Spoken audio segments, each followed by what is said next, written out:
Say hello. This is my cat, Selena. I'm Gary. This is Physical Format Rock and Roll. Thanks for tuning in. We don't want the cat on here. So, I am here to talk about a Christmas miracle. And that would be after 40 years, Sweden's greatest export, ABBA, is back with a new album. This is called Voyage. And you're thinking, yes, we know the album has been out for a while. Well, I got my copy late. I had ordered it from the band's website. It took a long time to get here, and then to be honest, I wanted to listen to it for a while. I don't like reviewing something like after just listening to it once or twice or something. I kind of like to live with it for a little bit. So that's what I did with this. Anyway, like I said, this is their first album in 40 years. I don't think anybody saw this coming. This is what the inside looks like, in case you haven't seen it. There's those images that they're going to be doing a concert with, computer images, I don't know what you call that. There's the track listing. I like that cover. Actually, I think that's kind of cool. And it comes with this little poster deal here. Maybe not the greatest poster, but opens up, looks like that. And it also comes with a postcard. At least my copy did. I don't know if they all do or not. But that's the band working on it.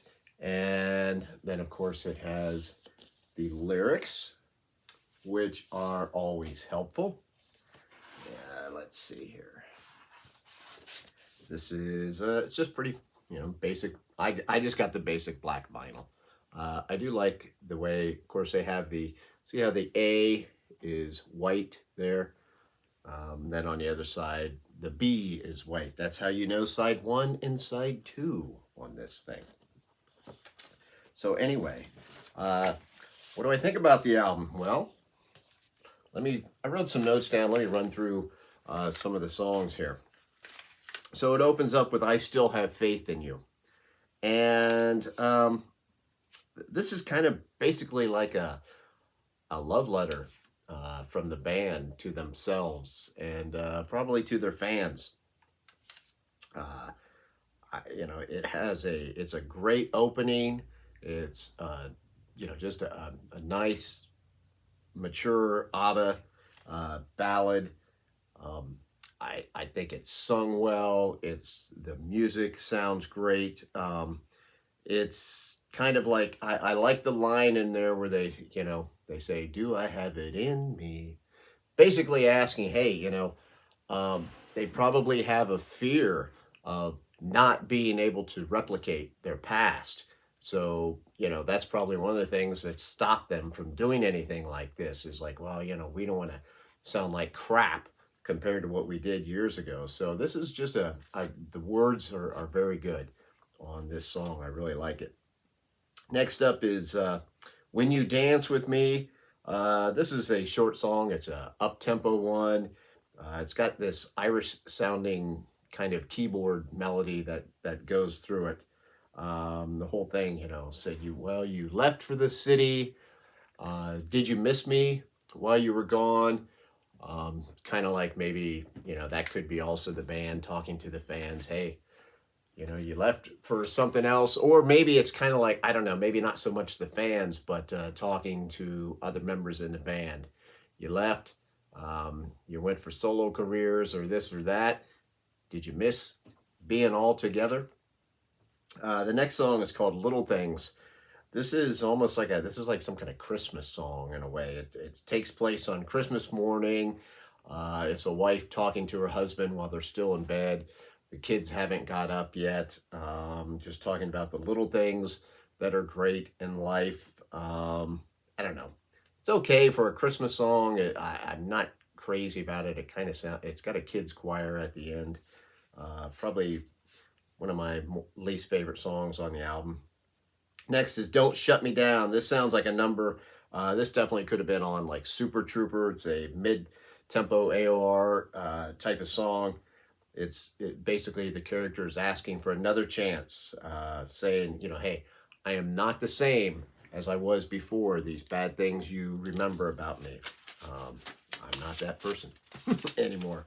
The next is called Just a Notion. This is one of those songs, got that rolling piano. Definitely sounds like early ABBA. Something that could have been off of Waterloo, that album, because it's kind of like an old-time rock and roll song. You know, it's not too bad. Side 2 starts off with I Can Be That Woman. This has almost a country feel to it at times, but this is a story of a wife and a husband. They've hit rock bottom, but the wife has had a change of heart, and she wants to convince the husband to give her another chance. It's got here, this is like the chorus. It says, "You're not the man you should have been. I let you down somehow. I'm not the woman I could have been, but I can be that woman now." This is a pretty realistic, emotional song. This one will tug at you a little bit. I really like this song. I Could Be That Woman. That's a good one. Next is Keep an Eye on Dan. Now this is, this is a really catchy song. I love this song music-wise. It's that synth pop kind of feel, like off of Voulez-Vous. But the lyrics are a little different though. The lyrics they're kind of like a movie. It is a woman. She's leaving her husband and her kid for the moment, because she's saying, "Hey, I'll be back on Sunday, but keep an eye on Dan," and kind of goes along with it. Like I said, it's like a scene, totally like a scene from the movie, but the song itself is super catchy. One of those great ABBA songs, one that only they are able to do. Next is Bumblebee. I know, kind of a stupid title, but this is like a slow ballad along the lines of a Fernando or something. And it's kind of a commentary on environmental change. Basically talking about, I mean, there's more to it, but they're talking about how bumblebees, I don't know if you're all aware of this, but bees, there aren't as many of them as there used to be. And but it ends, I don't know, it's talking about environmental change. It's also talking about time passing by. Next is called No Doubt About It. This is an upbeat. It's kind of early ABBA at times, mixed with the more mature ABBA, like off of Super Trooper and whatnot.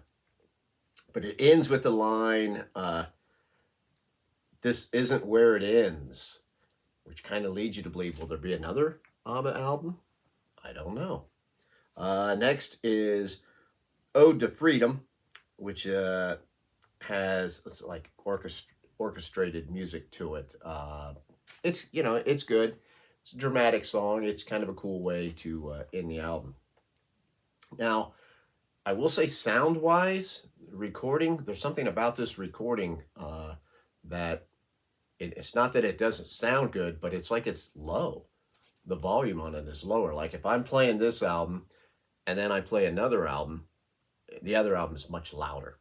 So I don't know what that's all about. But so as far as where I would rank it or rate it, hey, it's ABBA. I think if you follow this channel, you know that I'm a big fan of ABBA. I do love the band. I've loved them for many years.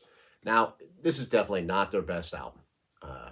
It's not even close.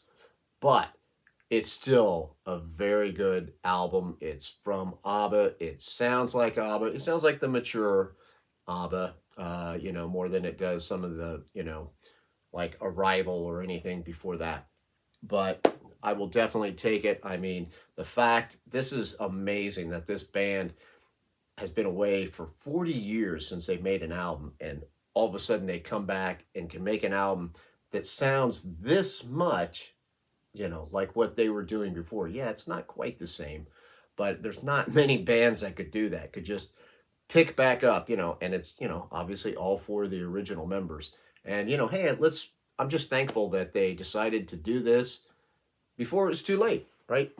No, none of us are getting any younger. So if you were an ABBA fan, I definitely recommend picking it up. If you're not, if you're on the fence, obviously. Listen to a few songs. They're all on YouTube or Spotify, whatever you want to check it out. But I think it's a nice change of pace over some of the other music that's going on. So, ABBA, Voyage. Where's that cover again? 2021. Who'da thunk it? I'm Gary. Remember, I am on Facebook and Twitter. And thank you so much for watching. This is Physical Format Rock and Roll. Until the next time, my friends, I will see you down the road.